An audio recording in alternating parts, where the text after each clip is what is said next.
Good afternoon, everyone. Can anyone hear me? Good afternoon. Good afternoon, everyone. I can hear you.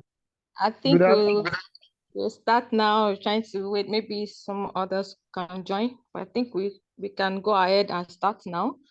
I will be handing over to the moderator for the, I think we're going to take the concept of nationally determined contributions and the Paris Climate Agreement first. And now we are handing over to the moderator of the session. But before then, let me read our bio. Coming. Sakinat Bello. She's a young climate change and environmental sustainability advocate, working actively to improve access to information, influence policy decisions, strengthen community stewardship, and promote effective service delivery. Her work as an SDGs and climate change champion has earned her a job as a special assistant to the governor of Kaduna State in 2019, Presidential Honors Award in 2020, and other recognitions. She's a lead consultant of Ella Green Resource, a social enterprise addressing inefficient and unsustainable cooking practice in Nigeria. She holds a PhD in forensic science, and she's a certified creative intelligence coach, a project manager, and health and environmental safety officer. Sakinat Bello, please kindly take over the moderation. Hello. Okay, thank you so much, and it's a pleasure to be here. Good afternoon, everyone, and thank you for joining the Week 2 section. Permit me to stand on already established protocols. And for now, I would like to introduce us to our speaker or our resource person for today. And our resource person for today is nobody but Boyega Olorunferunmi. Permit me to read onto his bio. I hope you're here, sir. Thank you. So, Mr. Boyega is a project lead, Society for Planet and Prosperity. He has worked on several high-profile sub-regional, national, and international projects with interventions on circular economy, green recovery, sustainable development goals, SDGs, energy transition, climate change policy, civil society organization, engagement, and environment affiliated to KAMA, Allied for Climate Transformation by 2025, World Resources Institution, and European Climate Foundation. Mr. Boyega is an ex-banker and a sustainability professional, having worked with Standard Chartered Bank, Stanbic IBTC, Omoluabi Mortgage Bank, Now Living Trust Mortgage Bank, apologies for that pronunciation error, Alpha Morgan Capital, and FMDQ for Sustainability in Lagos. He is a member of the African Circular Economy Network, Nigerian Charter, member of the NESG, Sustainable Commission Policy Group, Circular Economy. He is a trained climate reality leader, a research fellow of CCCD AEFUNE. Boyega is an alumnus of the prestigious University of Lagos, United Nations System Staff College, and also the Lagos Business School. Please permit me to welcome him for his section for today. Thank you, and thank you so much for coming. It's a pleasure to have you. You can take the lead. Thank you. Sorry, please, before then, I think first on our agenda is the welcome address by Mr. Michael Simire. He's on the call. Thank you, before he takes over. Okay, thank you. I've been asked to do a kind of opening remarks to welcome everybody. My name is Michael Simire. Please, can you hear me? Yeah, we can hear you. Okay, yeah. And, I'm the Executive Director of Environment Development Network, one of the three NGOs organizing this session. Thank you. So, distinguished guests, esteemed colleagues, and fellow advocates for a sustainable future, it is both an honor and a privilege to stand before you today as we gather in anticipation of COP29. This pre-conference, I'll call it a pre-conference in a way, is a crucial step in our shared journey towards addressing the most pressing challenge of our time, climate change. The decisions we make and the actions we take in the coming days will reverberate not only across borders, but through generations. The climate crisis knows no boundaries. It affects every corner of our planet and every aspect of our lives, from our ecosystems to our economies. From the air we breathe to the water we drink, this is not just an environmental issue, it's a matter of justice, equity, and human survival. As we convene here, we are reminded of the urgency that defines our mission. The science is clear, and the impacts are being felt more acutely each day. Yet, amidst the challenges, there is also hope. Hope rooted in the power of collaboration, innovation, and unwavering commitment of individuals like yourselves. This conference, this gathering offers us a unique opportunity to refine our strategies, strengthen our alliances, and amplify the voices of those most vulnerable in the impacts of climate change. Let us use this platform to not only address the immediate issues, but to lay the groundwork for a more resilient and sustainable future. In the coming sessions that we're going to have, we will hear from experts, policymakers, and activists who will share their insights and solutions. But beyond these decisions, it is our collective responsibility to ensure that words are transformed into tangible actions. As we embark on this journey together, let us be guided by the principles of inclusivity, transparency, and accountability. The stakes are too high for us to do anything less. Thank you all for being here, for your dedication, and for your unwavering commitment to this cause. Let us make the most of this moment and work together to create a future where both people and the planet can thrive. Thank you. Over to you, picking up. Okay, thank you so much, sir. And apologies for that. I think we also have another section before the main speaker will speak.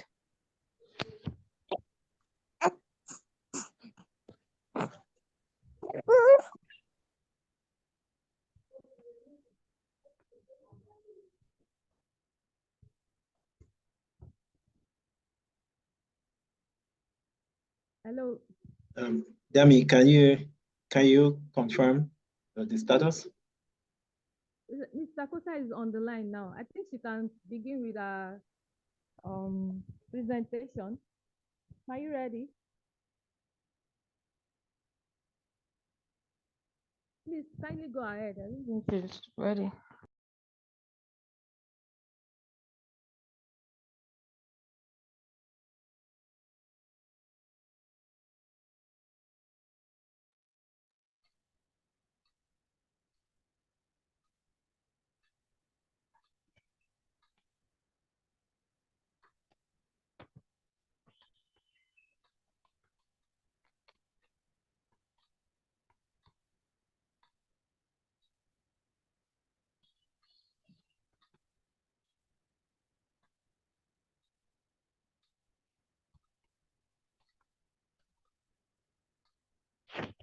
Hey. Please, can you take over? I think she has a poor network. Okay, Can anyone so hear me? yeah, we can hear you. Okay. We can hear you. Yes, please continue. Yeah, I think Mr. Boyega is online. If you can come up, Okay. sir. You're welcome. Thank you, sir. Okay.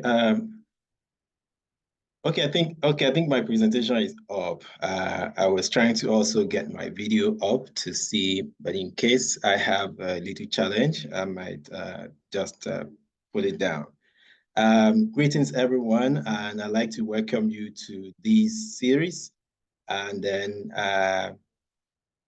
I'm happy and honored to be the one facilitating this session.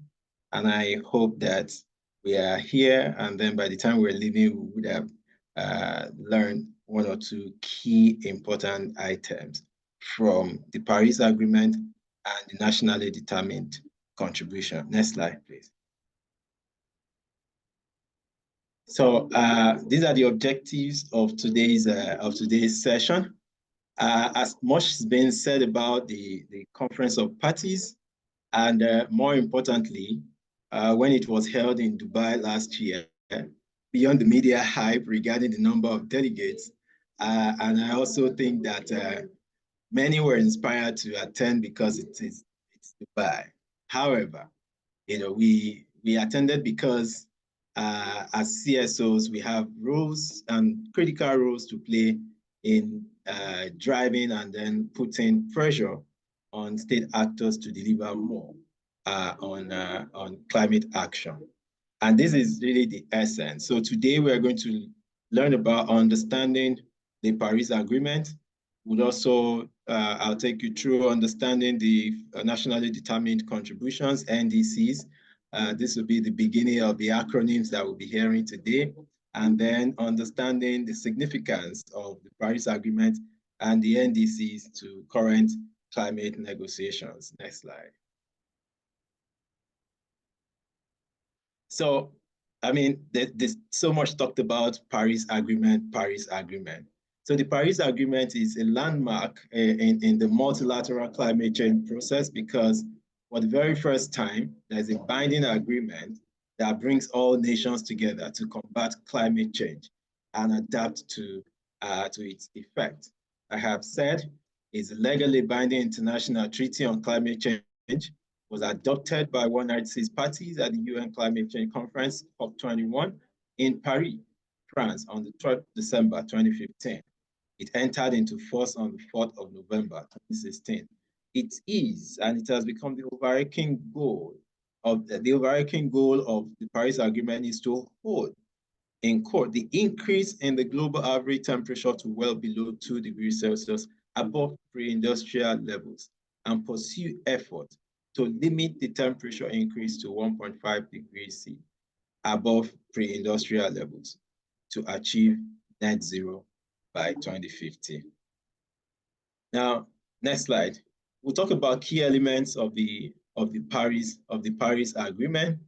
And when you look at the Paris Agreement, and then maybe when you come across conversations around the Paris Agreement, you hear about there are Article 1, Article 2, Article 3, Article 4. So when you get involved in negotiations and then you hear them talking about Article 4, Article 5, Article 9, then I think from today, every one of us in attendance or those that are going to listen to this presentation should get a copy of the Paris Agreement and get acquainted with it to understand what each article is talking about. Article 2 is talking about the global temperature goal to limit global warming to well below 2 degrees C and pursue effort to limit it to 1.5 degrees C. That's in Article 2. Then we talk about transparency and accountability framework. It is to establish robust transparency and accountability system. That's Article 13. And this is what we see when you hear about Biennial Transparency Report, BTRs. So these are some of the acronyms that you come around when you pick up these documents to read. Finance and support, that's Article 9. So the issue that is gathering momentum around finance, everybody is saying it must be according to Article 9.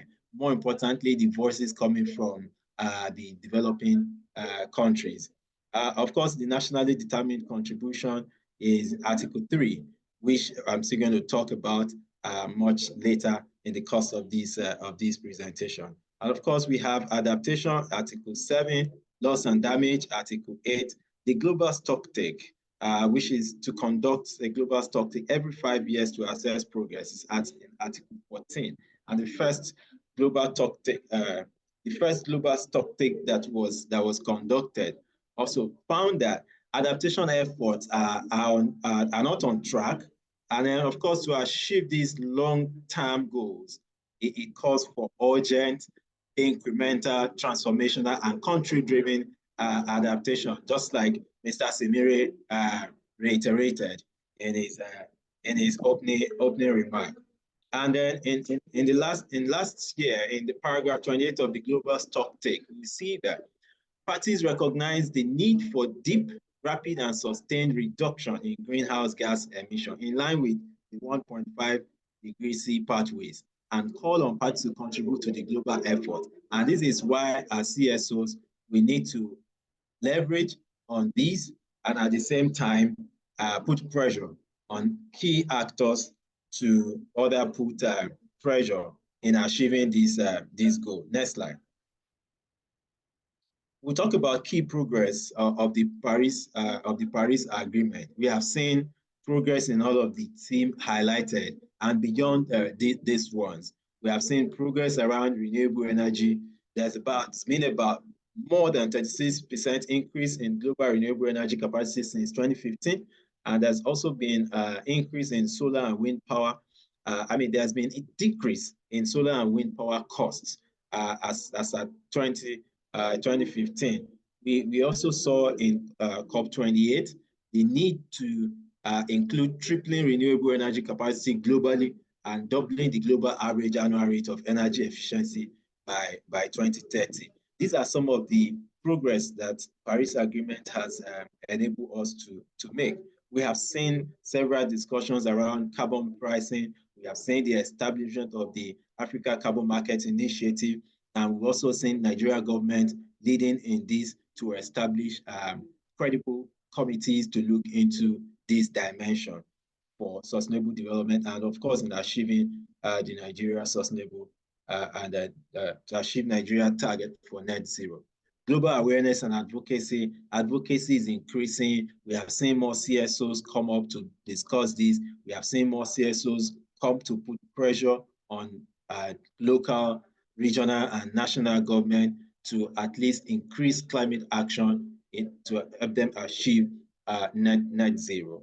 We've also seen multiple ratifications and implementation. The Paris Agreement was ratified, and then about almost all the countries that ratified the Paris Agreement submitted their NDCs. And of course, now there has been a lot around implementation of the NDC, which I'm going to touch upon as I proceed in this presentation.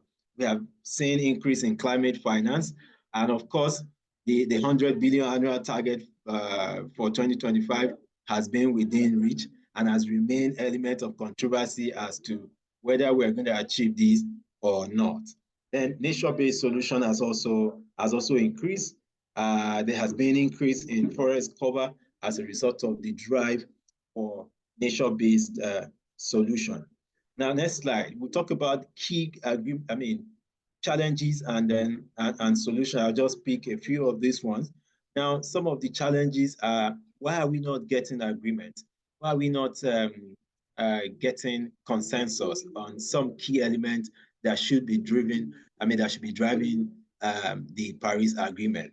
Diverse national circumstances. So climate change impact are country specific. So you cannot unilaterally bring a solution from maybe East Asia to Africa. It may not work. These are some of the challenges. But is it possible to have one size fits it all? It has not been easy looking at this. Varied NDC ambitions. There were syntheses of all the NDCs submitted, and we realized that there are various ambitions. And at some point, it appears that all of the ambition put together, we are not able to meet 1.5 degrees C. So these are some of their key challenges, from complex global supply chain, lack of ambition, ambitious policy, public awareness and engagement. But these are some of the solutions that we think will make these things work. There must be continued international dialogue and cooperation. Baku is here, and there's going to be another dialogue. Knowledge and technology transfer. We have seen restraints in some people who have access to distinct knowledge and technology that could help in mitigating some of climate change issues, but are not willing to hands up. We need enhanced transparency and accountability. We need adaptation focus. We also need to ensure increased public awareness, and at the same time, increase early warning systems from local to national level, And of course, we need youth and civil society engagement to continue this drive to ensure that we meet these key goals. Next slide, please. This, I'm trying to cope within a very certain noisy environment. Please bear with me. I do sincerely apologize. So understanding the NDCs, we talked about these NDCs as one of the key elements of Paris Agreement. And in the run-up to COP21, parties to the UNFCCC conceived intended nationally determined contributions. So most time when you're looking for NDCs online, you stumble on INDC. It would be good if you can take time to look at this and see how they are built up into the current NDCs that we have. And the NDCs now later become the climate action plan to cut emission and adapt to climate impact. Now, each party to the Paris Agreement is required to establish an NDC and update it every 5 years. So that means NDC is mandatory. And another term to look out for is the long-term strategies. And in order to better frame effort towards the long-term goals, the Paris Agreement also encouraged countries to formulate and submit the long-term low greenhouse gas emission development strategy, LT-LED. The LT-LED provides more or less a long-term horizon for the NDCs. So unlike the NDCs that is mandatory, the LT-LEDs are not mandatory. But again, they place the NDC into the context of countries' long-term planning and development priorities. So they provide a vision and direction for future development. So you remember that at COP28, Nigeria launched the LT-LEDs in Dubai, which the Society for Planet and Prosperity actively participated in developing. Next slide. Let's bring it home to Nigeria, the Nigeria NDC. Like I said earlier, the nationally determined contribution for Nigeria is the NDC is at the heart of the Paris Agreement. And then with when Nigeria submitted its the updated NDC, it promised 20% on conditional emission reduction and 45% conditional emission by 2030, compared to 2010 baseline scenario.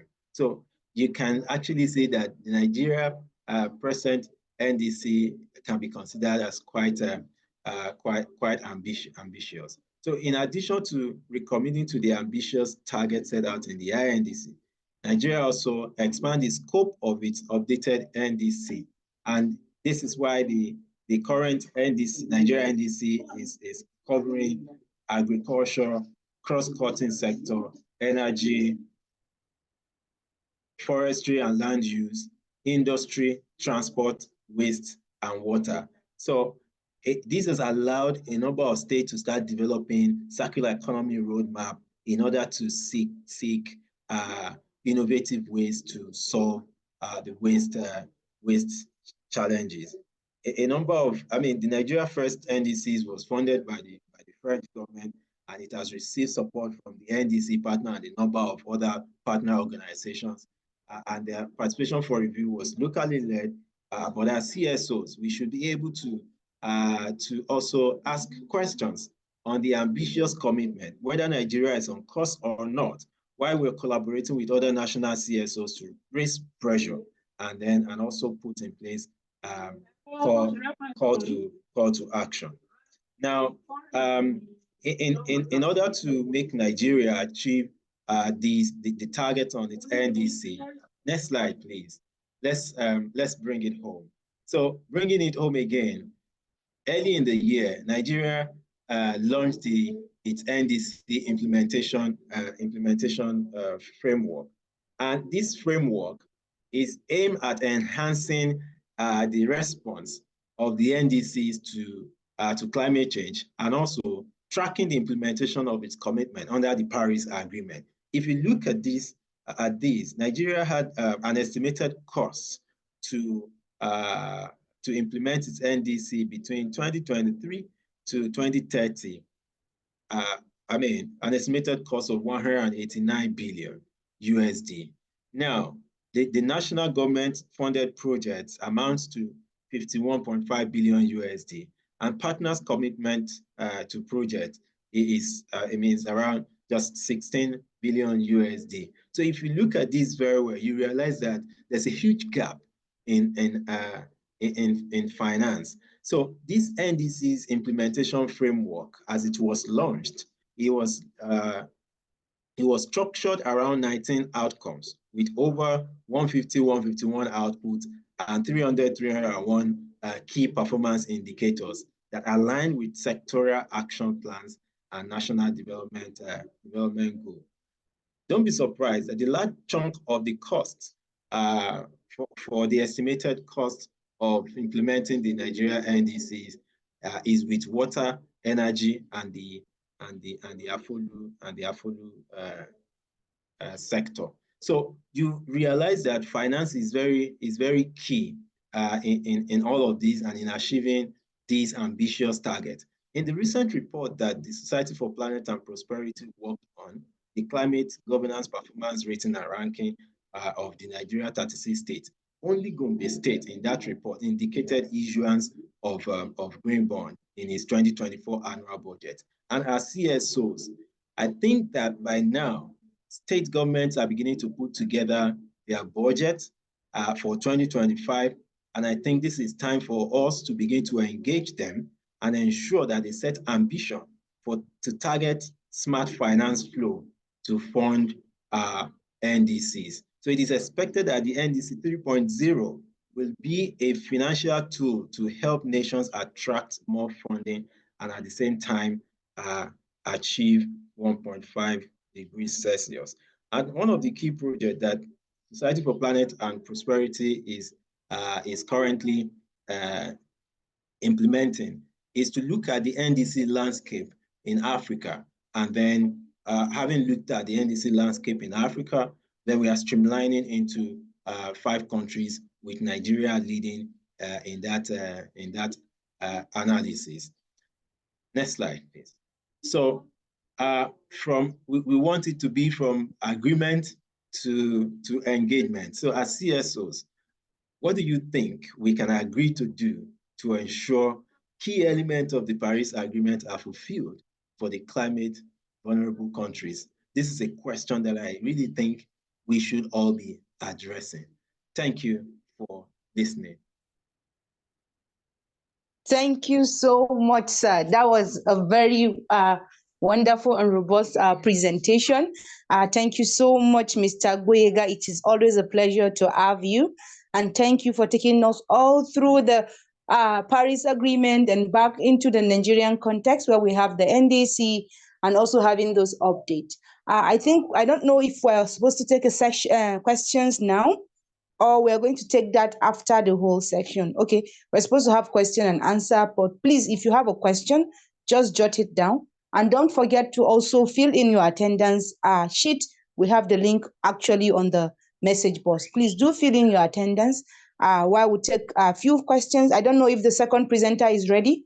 If she's ready, we can go forth, but if she's not ready, we can take a few questions. Yes, sorry.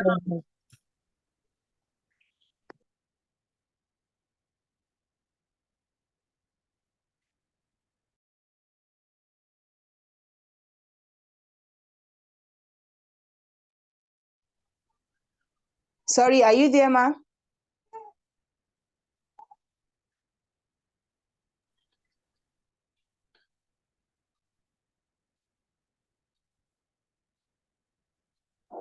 Hello, please go on with the question. Just give me some time to set up.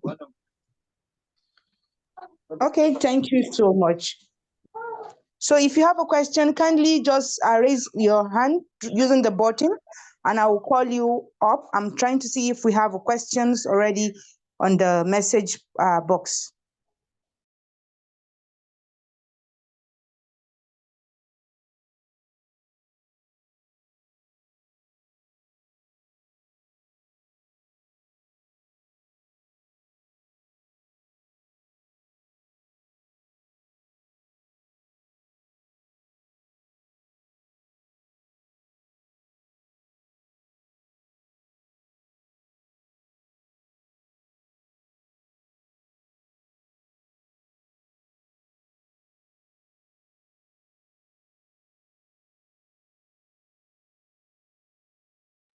Okay, I'm sorry I lost audio. I hope I haven't missed anything.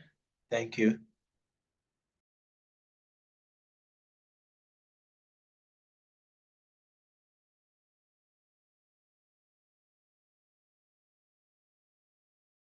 Thank you, sir. We're back. We're trying to see if anyone has a questions or we have any questions or anything. That's the session we are while we're waiting for the second speaker to get prepared.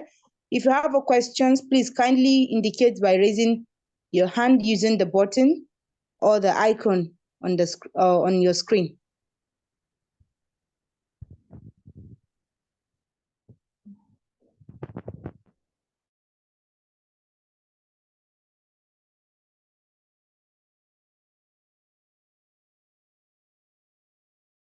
Don't think we have any questions from the chat box.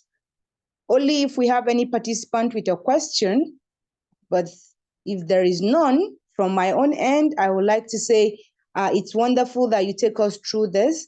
And I would just like to ask, as individual, sorry.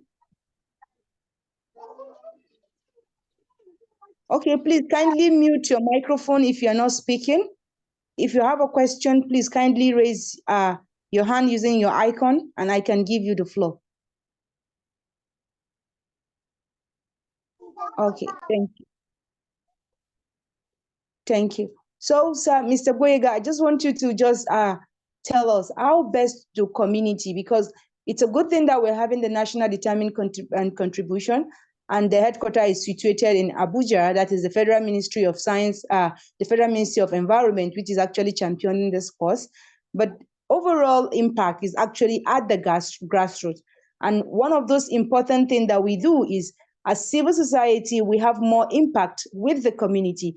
And then coming back to the state where we actually report, which actually report back to the federal government, how best are we trying to see, how can we as civil society engage the state government so that whatever they are doing can align with what the federal government is doing? It's good to hear that, it's for one state which is actually putting into consideration of all of those NDCs in their own budgetary allocation. But how do civil society engage with state government to see how best those states can actually capture those key highlights of the NDCs into their budgetary allocation? And as you said, transparency and accountability is very important. How best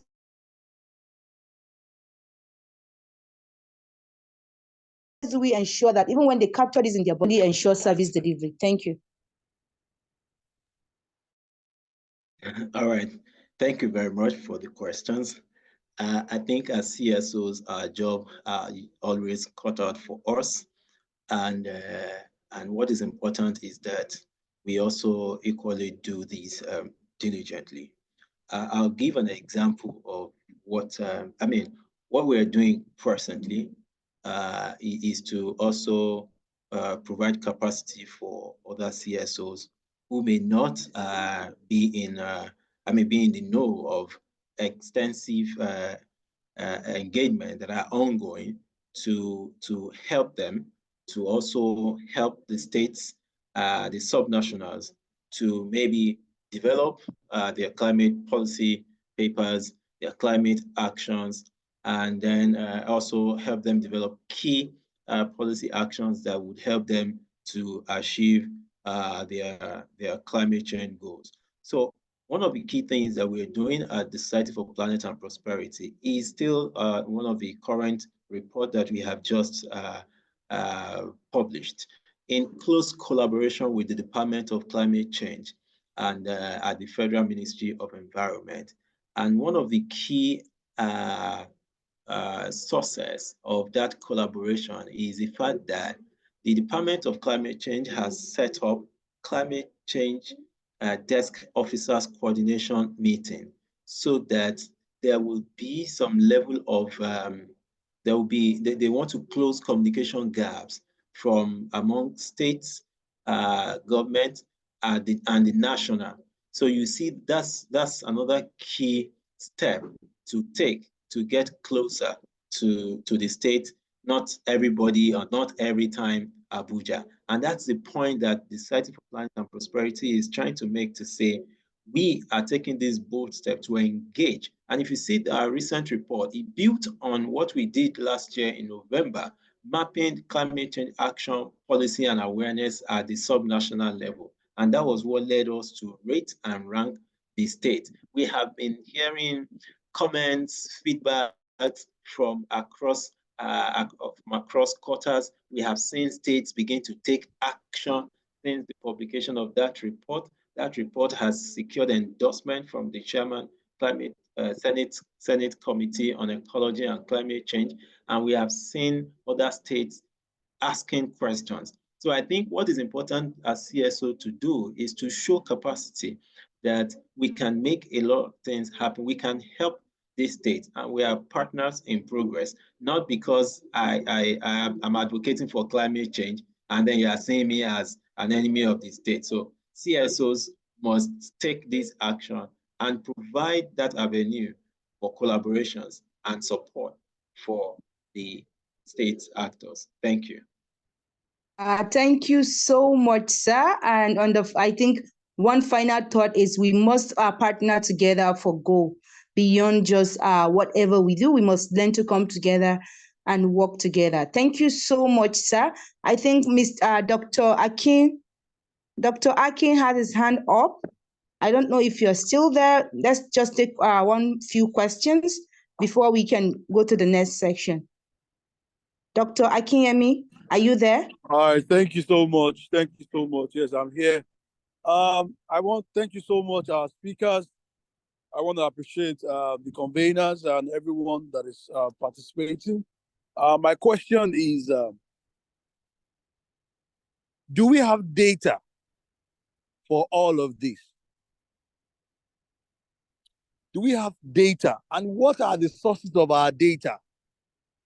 And that's my question. Do we have data? Because data has been the problem. How can states capture these things effectively? You understand, when it comes to climate change issues, when we do not have data and we cannot even validate the sources of data from both the PPS, People and Planet Society, and also the ministries in states. That's the first question. Do we have data to determine all of these things that we have talked about? Do we have data to make decisions? Do we have data to make these things properly captured? Because at this level right now on issues of climate change, data is very, very, very important. Then the second question is, do we have, the societies, the conveners, are there anything because it's the role of the civil society, for me, for me, still underrated, honestly. And that's major reason why we need more active participation in the system. Not seeing them like they are against the government or the state or anything like that. So how do we have a framework, for Nigeria? You understand, when it comes to climate change issue, where are we starting from? Where is the starting point? Where are we? Where are we going? Thank you. Okay, thank you so much, Dr. Akin. I think we have a couple of questions on the chat box. I don't know if Mr. Gboyega can pick that. We're supposed to have another section, which is supposed to start in the next 5 minutes. And I'm going to read out some of the questions. So please, apologies if your questions were not answered. I'm very sure before the end of this program, they will answer all of your questions. But I'm going to read out all of the questions, and for a few ones that he can answer before the second speaker come on board, he will do justice to that. But for the remaining questions, like I said, we'll hold on, and before the end of the section, we're going to take that. So someone said, Mr. Victor have it. And also, please, there is also a link to SPP report on climate governance so that you can actually get in for more evidence of the report. Mr. Victor is saying, good afternoon. How do we make sure the government and MDAs take into account the NDCs to guide policies for both subnational and federal government? And also, how do we know the policies are being adhered to? Okay, Mr. Shea is saying, I commend the organizers for this awareness opportunity. Please keep it up. Thank you so much. The next question was, what are you expecting from state government? And are they currently doing? Okay, thank you so much. Apology accepted. We're still on it. How can the funding gap be breached? This is from Femi Aye Joto. Then we have Rabiu Abubakar. He said, good afternoon. Please, why is it that difficult to access the international climate funding window, please? The last but not the least question. Okay, the last question is saying, what are we expecting from state government, and are they currently doing? Okay, we've taken that. Thank you so much. Mr. Boyega, I don't know if you can do justice to this. We have less than 3 minutes to move into the next section. If you can answer the questions. If you're not able to finish that, we are going to take that before the end of the session. Thank you. Okay, no worries. I just attempt the one that has to do with data, and then I talked about. I apologize for my video. I think to avoid some network issues here. So the issue about data, I think Nigeria is currently developing its national stock take, and then it's focused on the NDCs. And one of the key challenges there is that data are not readily available. And of course, one would understand that across Africa, data such as this that is needed for innovations like this are not readily available. So it is important that as CSOs, these should be some of the key area that we begin to advocate for. Again, for the NDCs that I mentioned, when the Nigeria NDC Implementation Forum was vetted by the National Council on Climate Change, it uploaded it on, there's a portal called Online Partnership Plan to OPPT. And yesterday, when I attended a session, a stakeholder session on the NDC, it was also mentioned that certain data regarding the NDC implementation framework can be gotten here. And I think that OPPT should also begin to stand as baseline for every data that is required for input for NDC. I think in aggregating and of course putting together activities around climate change issues and development, the National Council on Climate Change are closer to us. The Department of Climate Change are also closer to us. If you look at the work that they do, I think these are points where CSOs should begin to make a collaboration and partnership, because they are more or less a window to climate change activities around us in Nigeria. Now, how do we ensure that the FDA is also take into consideration these NDCs, right? The NDCs are developed bottom up. So everything that has gone into our nationally determined contribution has had an input from local to state before it gets to the national. There's another element that we really haven't mentioned today, which I think will be talked about at a later time in the course of this series, is a national adaptation plan. So these are some of the key elements that drives climate change development programs and activities across nation. Why don't we have access to, funding gaps? Yeah, so as CSOs, maybe one of the key things we should also look at, I've attended some grant writing workshops and sessions, and I think you can always get better every day. I don't think you can be an expert at all. What other important thing that I also like to reiterate is, let us work together. There are opportunities, funding opportunities. CSOs should seek to collaborate and work together. Just like we have the Center for 21st Century, we have the Enviro News and the Society for Planet and Prosperity coming together. Last year, we got funding for this particular project, but this year we didn't receive any funding. But we were able to still come together and then ask you to provide support through volunteering. And we have, because the project, this program is dear to us, and we're doing this for sustainability's sake, pending when we have enough fund to ensure that everyone has opportunity. Okay, so thank you so much. Yeah, well, we have to rush to the second section. Please, apologies, all the questions will be responded to, but I need to pass the baton back to the second section so that they can actually start. Please, Mrs. Mustafa, over to you. Thank you. Okay, thank you so very much. That was a very, very interesting session. It was very, very educative. So 21st century, is there any slide to show?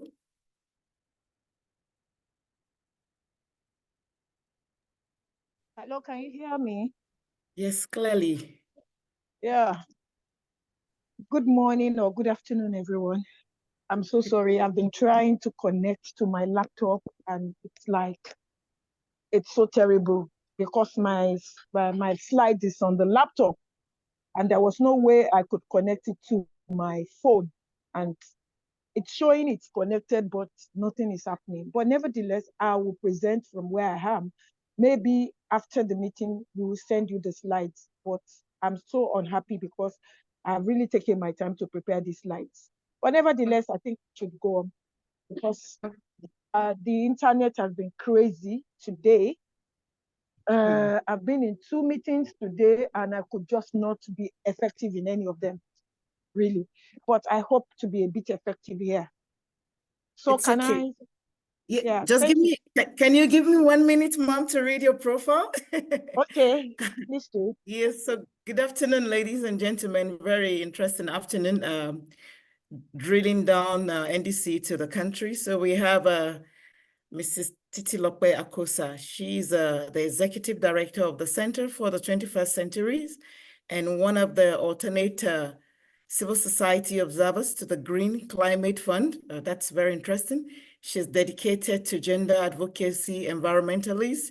She's a community mobilizer and a defender of vulnerable individuals. She holds a law degree from the Lagos State University and the Nigerian Law School and is a member of the Nigerian Bar Association. Mrs. Akosa has received training in sustainable environment management from the University of California and she has participated in the International Visitors Leadership Program. I guess that's IVLP through the United States. In addition, she's pursued a master's in law degree at the University of Lagos, and she has completed advanced leadership training programs at the Lagos Business School in Nigeria. While Mrs. Titi has worked extensively on governance, health, environment, climate change, renewable energy, poverty alleviation, and women's empowerment at both international and subnational levels, she's particularly passionate about addressing issues affecting our local community. As a result, she has led and supports various development network and coalition within and outside Nigeria. Ladies and gentlemen, let's listen to Mrs. Akosa. The floor is yours, Ma.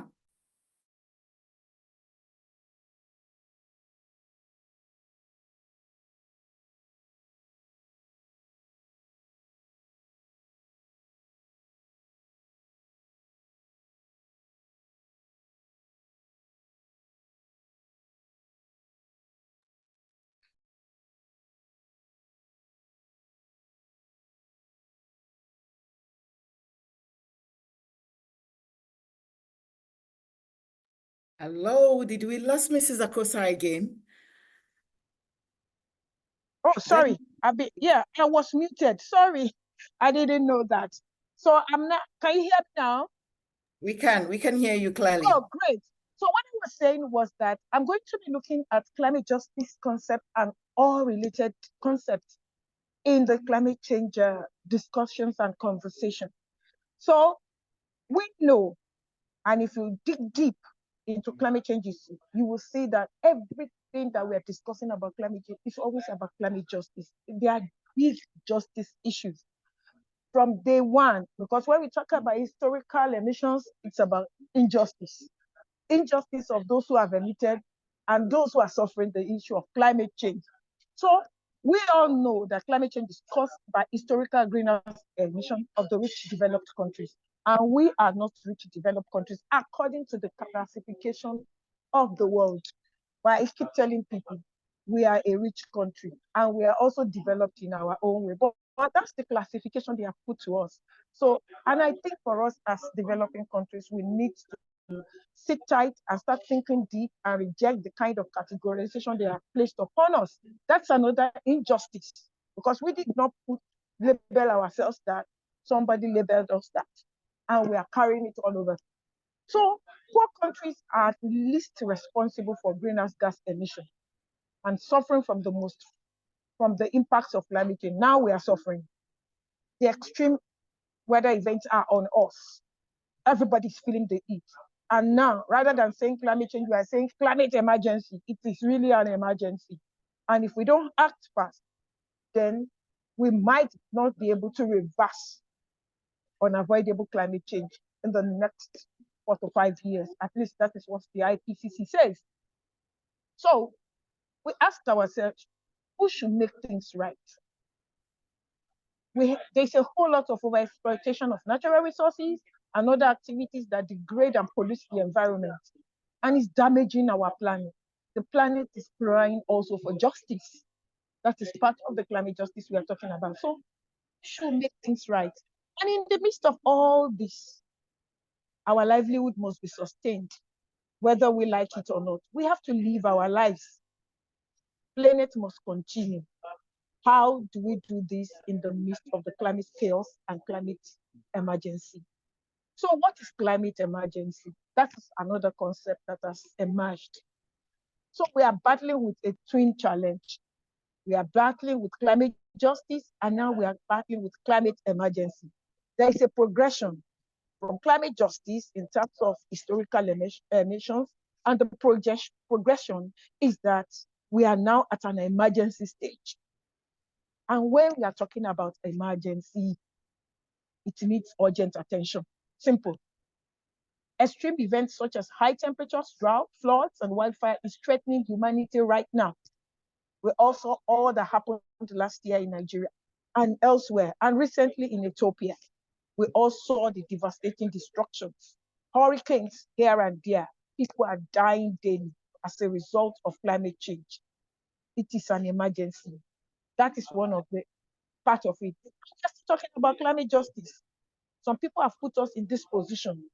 How do they help us to sort out ourselves, to adapt, mitigate, and address loss and damage? Because we must never forget loss and damage in the conversation anymore. Before, we used to talk about mitigation and adaptation. Now, this is the era of loss and damage. We must deal with it. That is another clear injustice to those who have not caused climate change, but they are suffering the losses and the damages. So we need urgent action. We must act now, or we'll continue to face death as we have been facing it right now. So those are the twin challenges.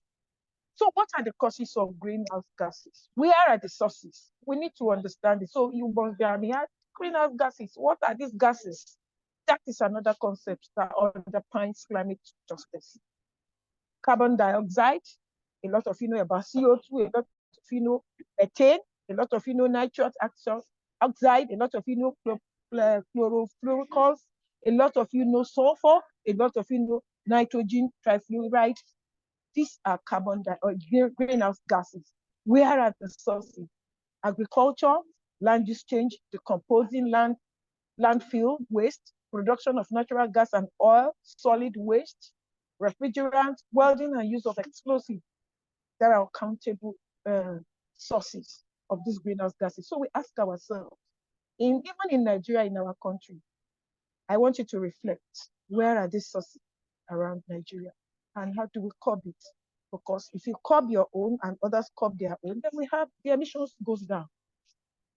Right now, it is everybody's responsibility to ensure the emissions go down, or else we risk shooting beyond the Paris Agreement temperature goal. And the Paris Agreement temperature goal is between 1.5 and 2.0. So, and right now we are over 1.5. We are reaching 2.0. If we put the totality of the NDCs together, it says we are on the path to 3.0. So what are we talking about? It means that we need urgent action. This is an emergency time for us to deal with it, and it is still an issue of climate justice. So we go, what is mitigation? of course. And when we're talking about mitigation, we must also talk about net zero, because that's the clutch word that is coming out now.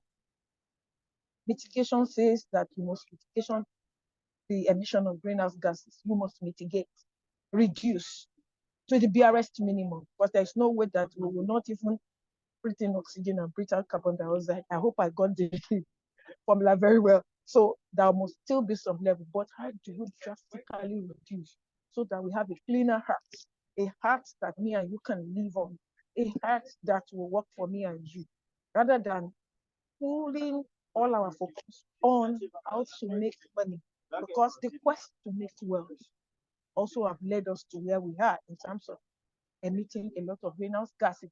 So mitigation says that every effort is an effort to reduce emission and enhance it. So how do we enhance it? We know that our forest is a source of carbon sinks. Are we deforesting? When you deforest, then it means that you are releasing greenhouse gas emission. So, but when you keep forests, you conserve them, then it means that you are part of the effort to reduce emission.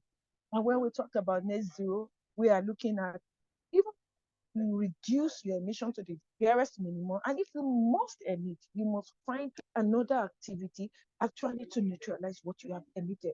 So these are important concepts on the UNFCCC conversation, on the UNFCCC convention that all countries have subscribed to, and all of us were all working towards it. So countries are now to articulate their long-term emission reductions and strategy. Nigeria has also done its own, and we launched it in Dubai last year.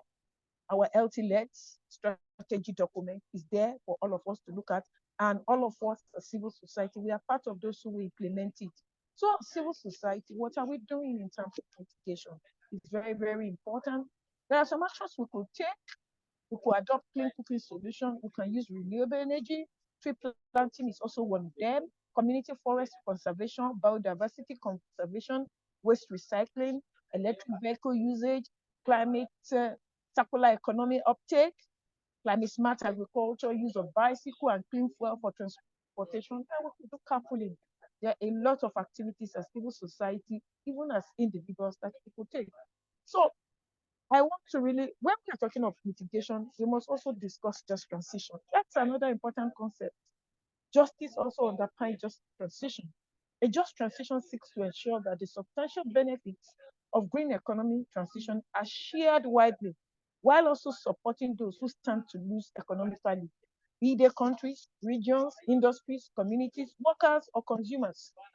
The Paris Agreement referenced just transition in its preamble. It's a very, very important, and it's a very big discussion within the UNFCCC space right now. Last year, a lot of people, we had a day for just transition, and a whole lot of countries actually launched their just transition document at Dubai. So we have 5 principles that underpins just transition. Of course, this was articulated by World Resource Institute. It must be people-centered. It must address global inequity, rejecting oppressive global systems. Systems, there's another word called system change. We are going to go to that concept before I finish. Then channeling unconditional support from developed countries, creating comprehensive and flexible just transition pathways, and then building synergies with other global climate-related work streams. Just transition does not stand on its own. It is connected to all the elements of the negotiations in the climate change space. So we must take account of it. Then there's another concept which is also related to mitigation. Common but differentiated responsibilities. You must have been hearing of it. What does it mean? What it really means basically is that all of us have got the responsibility to address climate change, adapt, mitigate, address loss and damage in our own corner. But some people have more responsibilities than the others. If you know, under the UNFCCC, we have Annex 1 country and Annex 2 country. Annex 1 are the one responsible for climate change. So they have a lot of obligations and responsibility in terms of reducing emissions. But us, if you remember what Mr. Wega said on his NDC presentation, yes, in our NDC, we have said that we'll reduce emission, but on condition that we are supported. we have those conditions there. Because most of the time, our priorities from the developing world is not really more about emission, because our emission is not what a footnote. But then we also don't want to begin to develop in a dirty way like the developed countries have done. So we have opportunity to reset our economy. We have opportunity to transit in a just, equitable, cleaner way. We have that opportunity. The technology is available, everything is available. But the injustice there is that, are those technologies available for us to use? Well, how do you get funding to transit? And those who are responsible to give us the finance from the developed world to ensure that we transit and address climate change impact and loss and damage, and also adapt, so really releasing the kind of finance that will help us to address the issues of climate change. That is not the clear thing is that yes, there have been some finances which has been channeled through some of the multilateral funds like the Green Climate Fund, Adaptation Fund. But we have most of these funds coming in as loans. Yeah. I think only 5% comes in as grants. And now our indebtedness is rising. A whole lot of countries are stuck in this cycle of indebtedness. So how about differentiated responsibilities as outlined? You see climate change documents that developed countries living up to their expectation, what they're supposed to do. I would say no here. But the principle of common but differentiated responsibility means that they must provide the critical financing to help climate change. The global nature by all countries and their participation and effective and appropriate international response in accordance with their common but differentiated responsibilities and respective capabilities and their social and economic conditions. So when we are talking of CBD, we look at our condition and our economy and how does it help us to fulfill our responsibilities and thinking around climate. So we move there, and all these principles and concepts really not must have heard about them. There are important principles that are applying to climate change and help us to actually get to justice if we engage them properly. So the PPP in the concept of climate change is a policy concept that promotes climate justice and accountability. It amplifies the commitments of developed countries to provide financial support, acknowledging that they are highly responsible for a disproportionate share of global greenhouse gas emissions. It also connotes that those who are responsible for pollution, climate change, should bear the cost. Yes, the polluter must pay for polluting, but then one limitation to this is that we must not encourage pollution because people think that they'll pay for it. No, the real goal is that we must stop polluting. And that is it. And that's why there must be some penalty to this test to ensure that people don't continue to pollute. And that is the principle of polluter pay principle. So from there, we moved to climate adaptation and loss and damage. I decided to pull this together because it's very, very important. A lot of you must have heard about adaptation. What is adaptation? IPCC says that the process of climate adaptation is the process of adjustment to actual or expected climate and its effect. The definition differentiates between human and natural systems. Going on to say, in human system, adaptation seeks to moderate or avoid harm or exploit beneficial opportunities. In some natural systems, human intervention may facilitate adjustment. So you can only adapt if you have not even gotten to the extent of damages. You know, now we're in the age of loss and damage, and there's some level of avoidable destruction from extreme weather events that whether we like it or not would happen. But while yet, they could prepare very well and be adapting to some events that could easily be adaptable to. In terms of our agriculture, we can do climate smart agriculture, trying to look at what weather we put in. We can put in weather information to teach us how to plant, when to plant and when not to. That is part of adaptation. But when the crazy extreme event comes, it disrupts everything. A whole lot of us remember what happened last year and in recent times. And when those destructions come, there's no way you will avoid loss and damage. So we're in the age of loss and damage. And IPCC defined loss and damage as the harm from observed impact, projected risk, which can be economic or negative. So we could have economic loss, we could have non-economic loss. Some non-economic loss could be mental health stress that comes as a result of destruction. Yes. Some of them could be harm that is done to our bodies. You know, when harm is done to your body as a result of extreme weather events, when people are swept away by flood and they die, can't replace that. They are non-economic loss. These are damages that you can never recover from. Even no amount of money can be given to get a human life back. So it is actually the limit of adaptation, where adaptive action are not able to stop or avoid intolerable risk, and that is loss and damage. And right now, we thank God that we've been able to campaign for the loss and damage fund, and the loss and damage fund operationalization has started. We have had 2 meetings, and then the 3rd meeting, I think, is going to happen in Baku by September. And civil society are really welcome to be part of that operationalization. Let's put our voices there. Let's shape a fund that will work for us, because that fund is for the global south. So we go to climate justice and gender justice. So people, a lot of us here, we have been asked if we know about gender. We have read a lot of reports that says women are more impacted by climate change than men. Of course, men too are also vulnerable in different ways. As breadwinners, they need to really work very hard in the face of a changing climate to actually keep their families and cater to their families. So we are all differently impacted as men and as women, as boys and as girls. For women face structural barriers, and there are underlying issues that make women more vulnerable. And climate change will amplify those structural barriers, like barriers to land.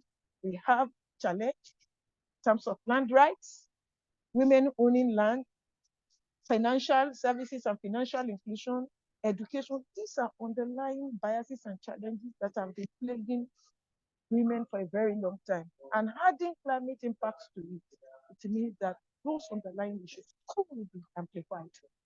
And it could also limit us in terms of contributing to solving the problem of climate change.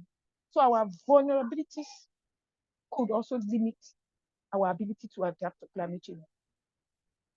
But yes, we know that women are agents of change. We have knowledge to bring solutions to the climate crisis.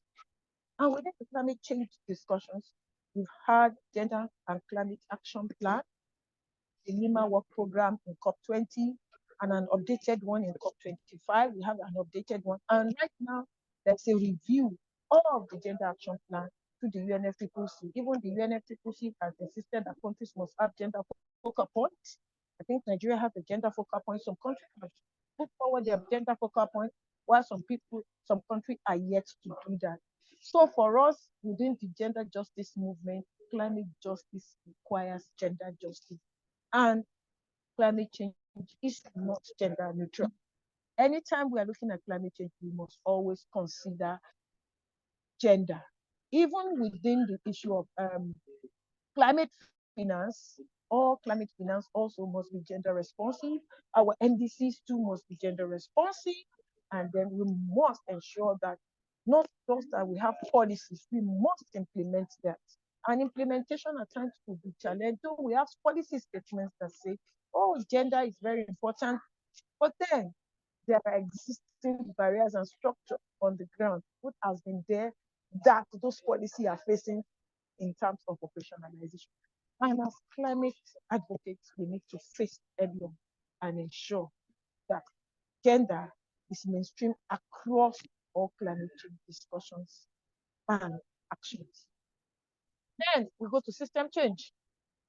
I'm taking them one by one so that you see how all of them are connected. We need to move away from the current economic system and structure that is causing increase in carbon emission. This system is not helping us. And that's why we are talking just transition. That's why we are talking about renewable energy.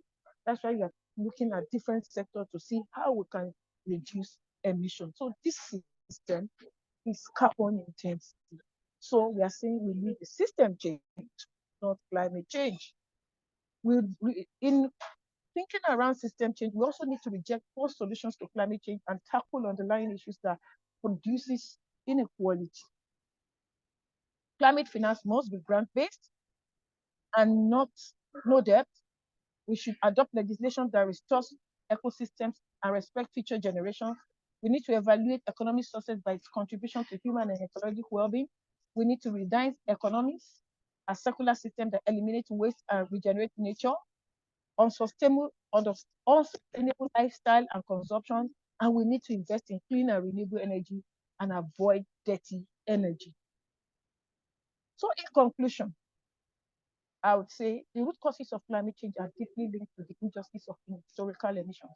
Therefore, it is crucial that efforts to combat climate change do not reinforce the injustices that perpetuate global inequality. Thank you.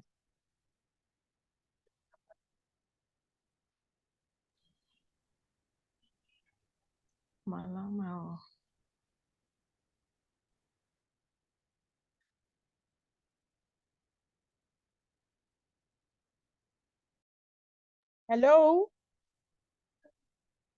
Hi, thank you so much, Ma. That was a very wonderful presentation. I don't know if you're here. Mrs. Binta, are you here? Oops, I guess. Thank you so much, Mrs. Akosa. It was actually a wonderful session. I'm just standing in for Miss Binta, pending when she was going to come back online. You just finished giving us an insight about the climate justice and other related concepts. I'm very sure our participant will bear me witness that you did justice to the topic of the presentation. So if you have any questions, please kindly indicate using your button, or you can even share your question on the chat box, and I'm going to read it out. Thank you so much.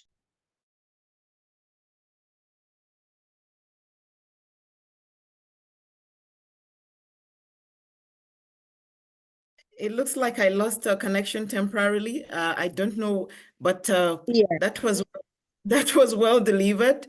Your point articulated very clearly the items that were listed for this presentation, from the climate change definitions of key terms, greenhouse gases, their sources.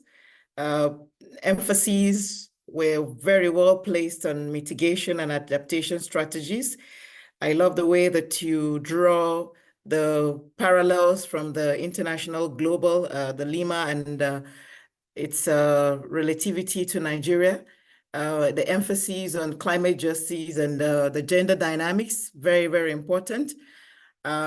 We hope that the admonitions that you have provided regarding how to domesticate, not just country-wide, but along all the verticals for adaptation, the emphasis. I hope that those that are listening and those that will spread the message would take the campaign home.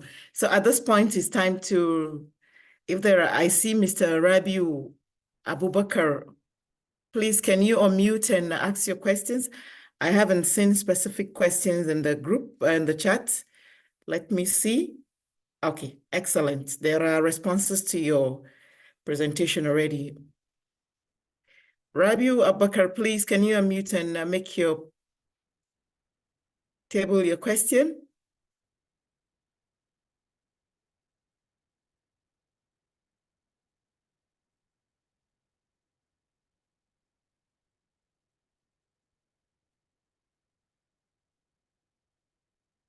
So while we wait for Rabi Abubakar to unmute, Ogenemere Edwin has said that, Madam Titi Akosa, you simply blew me away with your presentation.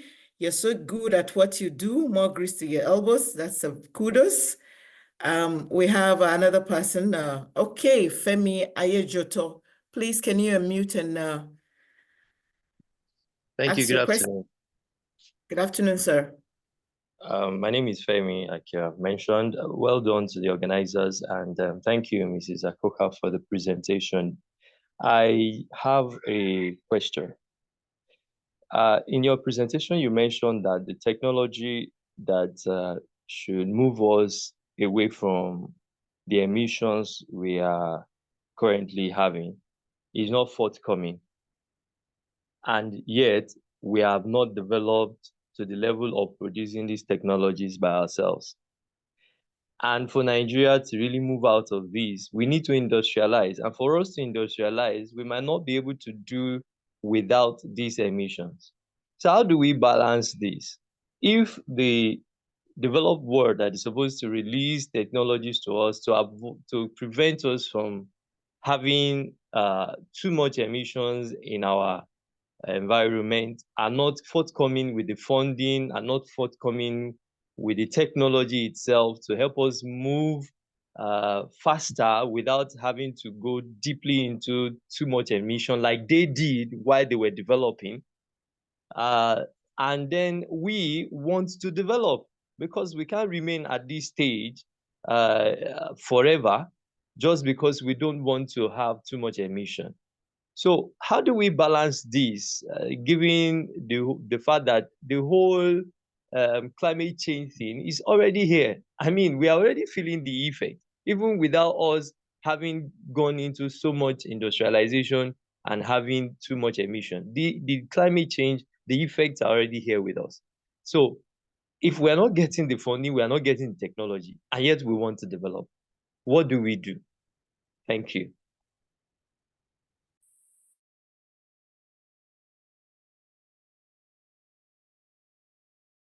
Okay, that was a very nice. Before I give Mrs. Akosa the floor to respond to your question, there is a comment in the chat by Adebisi Titilayo. That's a good presentation, Ma. That's another thumbs up. Madam Rabiu, can you unmute so that Mrs. Akosa can take the two questions at the same time? Can you unmute and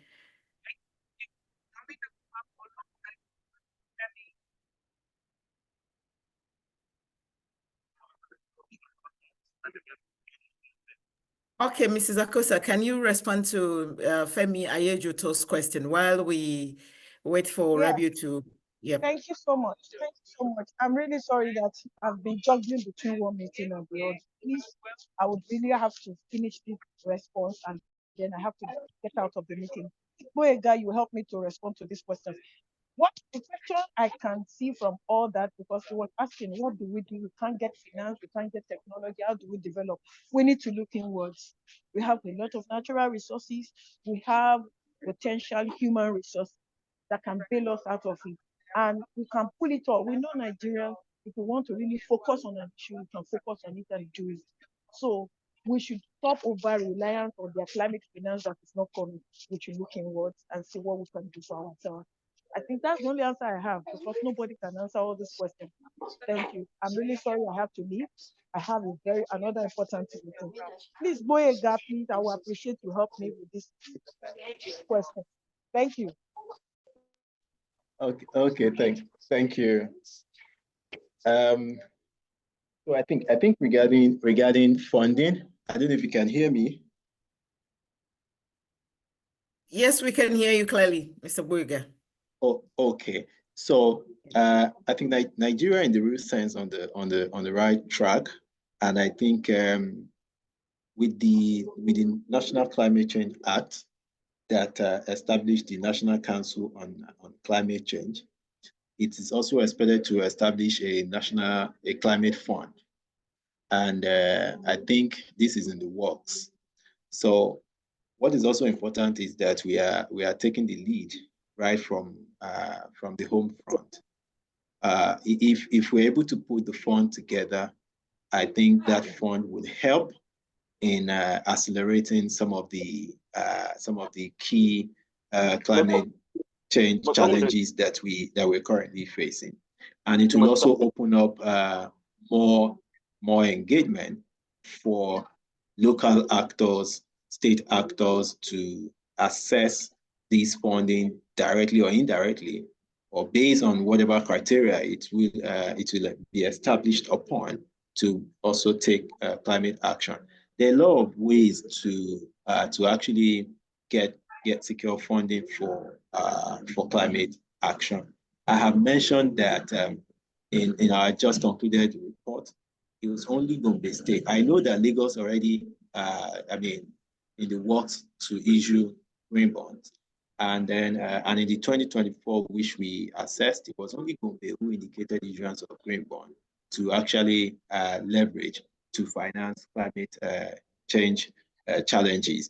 And I think other states should actually look into this in this direction, when you can raise funds from the capital market and spend these to alleviate climate change challenges. So a number of innovative ways are available, and I think as CSOs we should also be looking in this direction and help states in making this happen.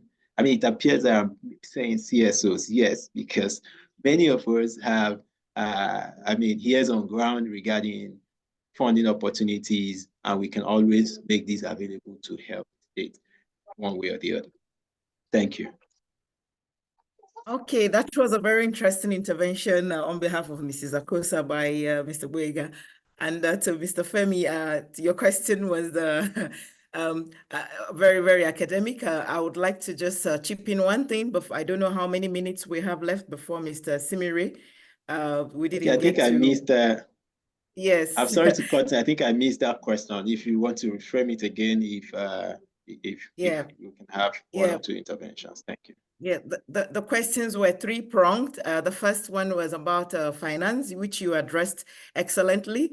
And then there was about technology. And then the other question that climate pessimists like to draw attention to. So the question about if the global north have developed by the brown economy, why do they want us? I think that's the point he's trying to drive, something along that lines. I do not want to put words in his mouth, but okay. I think that's the conversation he's trying to point at. Why do the global north want us to go the way of climate just transition, and why don't they want us to develop if they have developed that part? Yeah, so these are type of discussions and conversations you hear when it comes to discussing climate diplomacy. There are a lot of geopolitical interventions as to the global north and the global south. But what is important, and if you look at the build up to COP28, it was more or less a hard battle to actually get gas to be acceptable as a transition fuel. And then, so if gas is at that level and we have them in abundance, what is important is how are we leveraging on these opportunities to ensure that it helps us to actually achieve industrialization and development that we want. So if we have all of these in abundance, what is important is we need to think creatively in letting these provide us transformation that we need. And then around technology, I think it's high time from within us, Africa or Nigerians, to develop an approach that can be transformed into technology that will be able to solve our own problem. You know, finance is also very critical when you want to develop technology, and it will be rare for anyone who has spent money to develop technology, spending his money, and you want them to hand it up to you on a platter of gold. I think we need to do more, identifying the key entry point for technology advancement, invest in it, and see that it provides solution to some of our key challenges. That would be my intervention. Thank you. Excellent, very excellent, Mr. Guega. So I hope that Mr. Femi is satisfied with that response. While we await questions from other participants, Mr. Simmery, can you complete the... Okay. Okay, I think, okay, there is a Mr. Rabi, Mala Abubakar, are you ready for your question now? Yeah, I'm ready. Are you hearing me? Yes, we can hear you very clearly. Good afternoon this afternoon to all on board. This has been a very fantastic move. Thank you. I have this to add, particularly when the presenter was talking about the greenhouse gases. Really, she need to know that carbon dioxide is only an index. It's not a major contributor to global warming and the climate change. Right away, I'm working and I have been working. I'm okay. I believe he's on board. He can testify to that. Just about 2-3 weeks ago, we in Kaduna State, we were able to launch a work action plan for climate change. But nevertheless, there is a gas called F-gas, that's fluorinated gas. I had the presenter mention them during her own presentation. These fluorinated gases are 1,000 times more effective or harmful, in causing global warming and climate change more than the carbon dioxide does. So this is a very key area that has been neglected over time because of lack of technology transfer, what I said, training, particularly of the downstream operators, all these refrigeration, air conditioning technicians that do vent gases, emitted those F gases to the atmospheric space and causing a lot of damages, to both the ozone layer and vis-a-vis causing the global warming. So our major challenge here, yes, of course, we are moving towards hydrocarbon. We want to go into hydrocarbon, which has no ozone depletion in it. That is, it has zero ODS and it has zero global warming potential, that's GWP. But, please, is anybody on board that knows better how we can synergize and come up with the way on how to approach in terms of funding, because we need some technical, financial support, even if we have the technology on ground, because I have attended a lot of training by the UNDP and UNEP in this direction, but taking the message down to the earth, we need to gather and assemble all those technicians and give them training. They cannot just neglect their workshops and come for training when they know in the end of the day, you only blow English and you give them nothing in return in terms of benefits. So my question here is, how do we really promote the retrofitting from this, from these global warming gases to more sustainable gases like the hydrocarbon?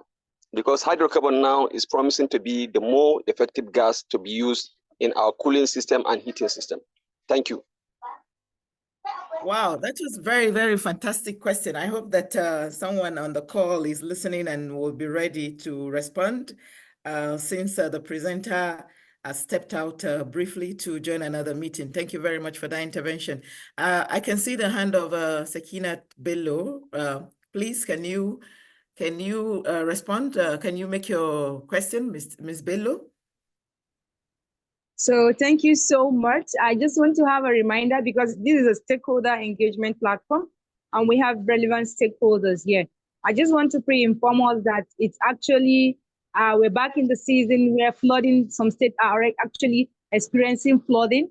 And please, for communities that are here, kindly pass this information to your communities that are vulnerable to flooding. It is very important that for all of this engagement, we try to see how best we can address some of these challenges that actually are tied around climate change for our community. Please do check in for the NIMET report and see how vulnerable your communities or your state is to flooding, and begin to drive conversations so that we will get there. And the adaptation we are talking about, we will be able to achieve that collectively. Thank you so much, and I'll be going out of the call. Looking forward to joining you subsequently. Thank you. Okay, I think my job is done. That was a very interesting way to close this presentation session. I will hand over the baton now to Mr. Simiri. Are you there, sir?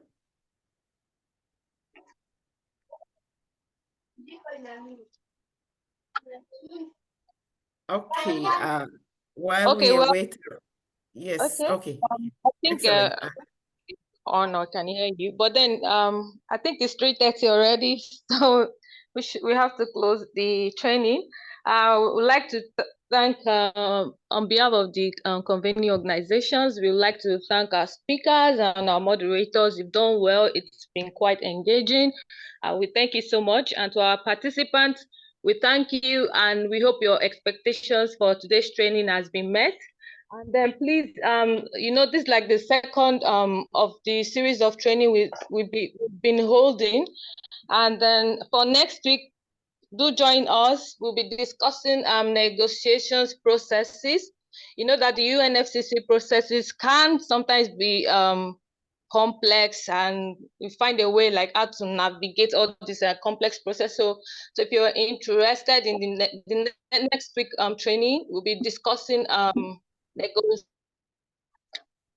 processes, and key issues to be discussed will include climate change negotiations and who are the negotiators, negotiating bodies and their functions, understanding the role of parties in negotiations and decision-making building. And then very, very important is the negotiations.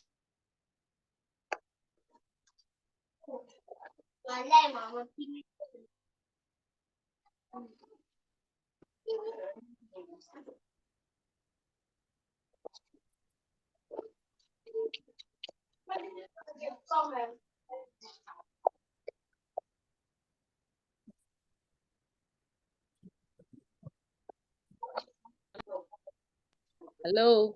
Thank you, everyone. Right, thank you, everyone. Okay, thank you, everyone. Bye-bye. Bye-bye, everyone.